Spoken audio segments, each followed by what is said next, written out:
लोग, अब ये जो हम बात करते हैं, ये जो सारा जो प्रोग्राम है ये बाहर का प्रोग्राम है? जी बिल्कुल, क्योंकि पॉलिटिकल पार्टी का तो नहीं है ना? नहीं।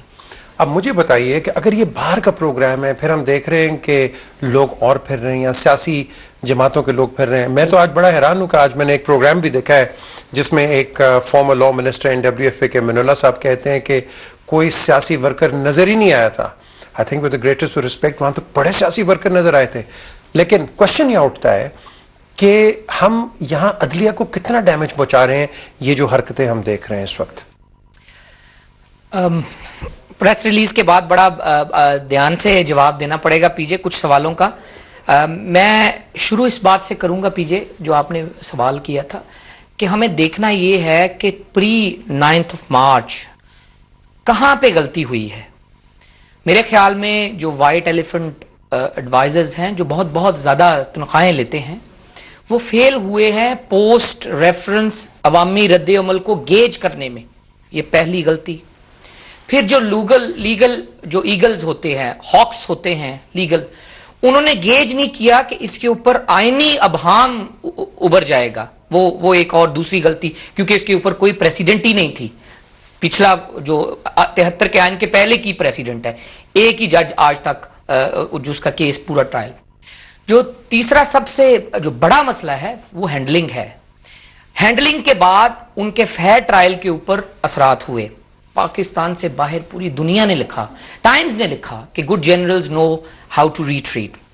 अब वहां से ये प्रॉब्लम पड़ा है। अदलिया खुद जिम्मेदार है अपने किए की।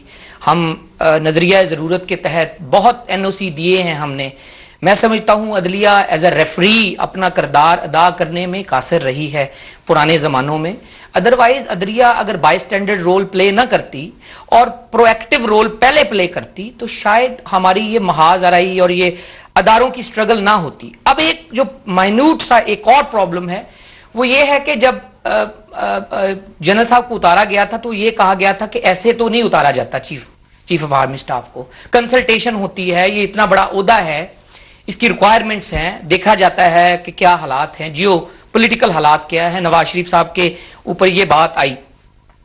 तो मैं कहता हूं जब चीफ जस्टिस को उतारा गया तो जो नेशनल सिक्योरिटी का जो अदारा बनाया था 17वीं तरमीम के तहत, तो उसका रोल कहां गया? ये तो खुद पॉलिटिकली हमने उसकी अफादियत खो दी, हमने उसके अगेंस्ट दे दिया, वीटो कर दिया उसको। क्योंकि अगर वहां बैठ के पहले यह बात होती कि इसका पॉलिटिकल फॉल आउट क्या होगा, कि क्या हम एक अदारे के सरबराह को इस तरह हटा दें जिसकी पॉलिटिकल फॉल आउट भी होगी, जिसकी लीगल फॉल आउट भी होगी, जिसकी हैंडलिंग के भी प्रॉब्लम होंगे, आईनी इबहाम भी होगा। मुझे तो ये बताइए अमजद साहब, जब आप कह रहे हैं कि तो क्या आपको देखना पड़ता है कि पॉलिटिकल फॉल आउट क्या है, कि अगर एक इरेगुलरिटी भी कन्वर्ट या आप उसको आप एग्जामिन कर रहे हैं या आप उसको इन्वेस्टिगेट कर रहे हैं, do you have to look into a political fallout? PJ आपको बड़े ध्यान से ये देखना पड़ेगा कि अगर आप एक हेड ऑफ जो एक पिलर है, पिलर ऑफ स्टेट, अदलिया, इंतजामिया और मुकन्ना, एक हेड ऑफ जो पिलर है जिसने वॉच करना है कि executive is performing their duties on review, जो जिसके पास अथॉरिटी है। अगर हम देखिए आज का ना आज को छोड़ दें, चीफ जस्टिस साहब की जो स्ट्रगल है वो शायद आम के पेड़ की तरह खुद उनको कोई फायदा ना पहुंचाए, लेकिन आने वाले दिनों में आने वाले जो चीफ जस्टिस हजरात होंगे उनके लिए, उनकी स्ट्रेंथ के लिए ये एक तारीखी बात साबित होगी। ये मैं पर्सनली समझता हूं।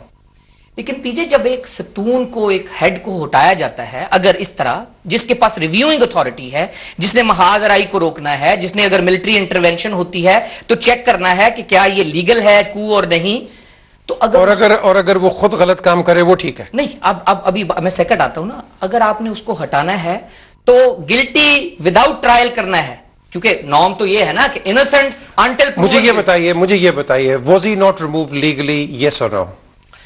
I don't think the procedure adopted was fair because he okay. What do you say on that? Yeah, I will not make a comment.